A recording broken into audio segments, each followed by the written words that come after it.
అందరికీ నమస్కారం అండి. Welcome back to our football channel. ఈరోజు రెసిపీ వచ్చేసి బొమ్మిడాల పులుసు అండి. వాసనతోనే ఆకలిని రెట్టింపు చేసే ఆంధ్ర స్టైల్ బొమ్మిడాల పులుసు. చింతపండు పులుసు, మసాలాల ఘాటు, తాజా చేపల రుచి అన్నీ కలిసిపోతే వచ్చే ఆ టేస్ట్ మాటల్లో చెప్పలేం కదండి. గ్రామీణ వంటలు అసలైన ఫ్లేవర్ని గుర్తు చేసే ఈ స్పెషల్ పులుసు వేడి అన్నంతో తింటే ఒక్క ముక్కతోనే మనసు దోచేస్తుంది.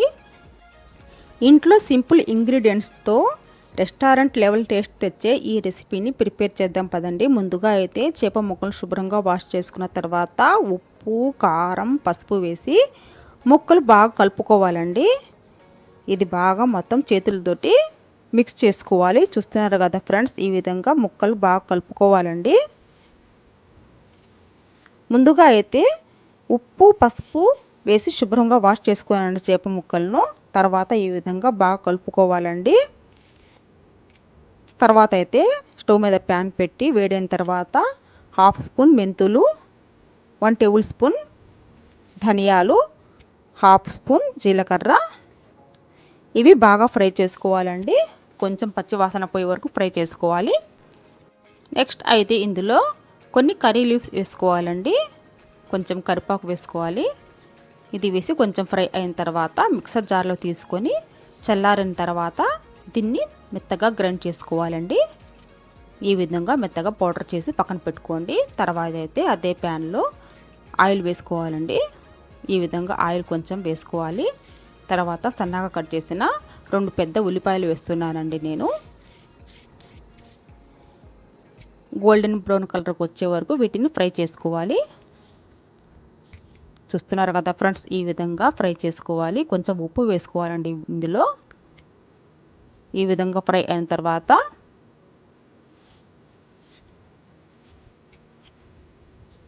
అల్లం వెల్లుల్లి పేస్ట్ వేస్తున్నానండి.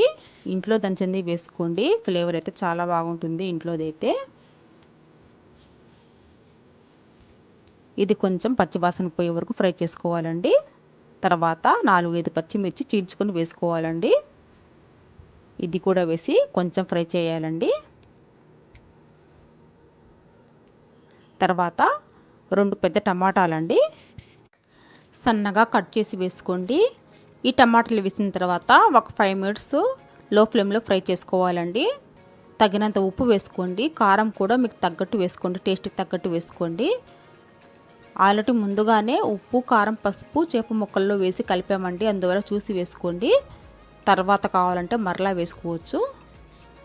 ఈ విధంగా ఒక 5 నిమిషాలు లో ఫ్లేమ్లో టమాటా మగ్గే వరకు మూత పెట్టి ఉడికించండి. 5 మినిట్స్ తర్వాత చూడండి, ఈ విధంగా టమాటా మొత్తం మగ్గిపోయిందండి. దీన్ని ఫ్రై చేసుకుంటూ కలుపుకోవాలండి. ఈ విధంగా టమాటా మగ్గిన తర్వాత ఇందులో అయితే మనం దంచిపెట్టిన ఈ పౌడర్ వేసుకోవాలండి. దీన్ని కూడా బాగా కలుపుకోవాలి. ఈ విధంగా మిక్స్ అయిన తర్వాత ఇందులో అయితే చింతపండు పులుసు వేసుకోవాలండి. నేను ఆల్రెడీ చింతపండు పులుసు తీసి పెట్టుకున్నానండి. దీనికి ఒక పెద్ద నిమ్మకాయ సైజంతా చింతపండు తీసుకొని నానబెట్టి పులుసు తీసానండి. ఈ పులుసు ఇందులో వేసుకోవాలి. మీకు ఎంత చిక్కగా కావాలంటే అంత, దాన్ని బట్టి వాటర్ వేసుకోండి, కొంచెం ఎక్కువైనా. ఈ విధంగా దీన్ని బాగా కలుపుకోవాలండి, మొత్తం కలిసే విధంగా. ఇది కొంచెం మరుగు వచ్చే వరకు వెయిట్ చేయండి. ఈ విధంగా పులుసు మరిగే స్టేజ్లో మనం కలిపి పెట్టుకున్న చేప ముక్కల్ని ఇందులో వేసుకోవాలండి. ఒక్కొక్కటిగా మొత్తం 1/2 కేజీ మొత్తం వేసిస్తున్నానండి. ఇవి వేసి మూత పెట్టేసి ఒక 10 నిమిషాలు హై ఫ్లేమ్లో మాత్రమే ఉడికించండి. చూడండి, 10 నిమిషాలు అయిపోయాయండి.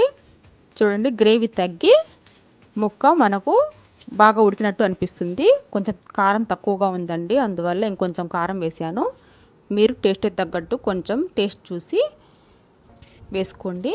ఈ విధంగా ఉప్పు, కారం తక్కువైతే కొంచెం వేసుకోవచ్చండి. చూడండి, ఈ విధంగా చేప ముక్కల బొమ్మిడాల పులుసు రెడీ అయిపోయిందండి. కావాలంటే మీరు కొత్తిమీర కూడా వేసుకోవచ్చు. నేనైతే కొత్తిమీర వేయట్లేదండి. ఇది వేడి వేడి అన్నంలోకైనా, చపాతీలోకైనా, జొన్న రొట్టెలోకైనా ఇందులో అయినా చాలా టేస్ట్గా సూపర్గా ఉంటుందండి. ఒకసారి మీరు కూడా ఈ విధంగా ట్రై చేసి చూడండి. నచ్చితే ఒక చిన్న లైక్ ఇవ్వడం మాత్రం మర్చిపోకండి ఫ్రెండ్స్.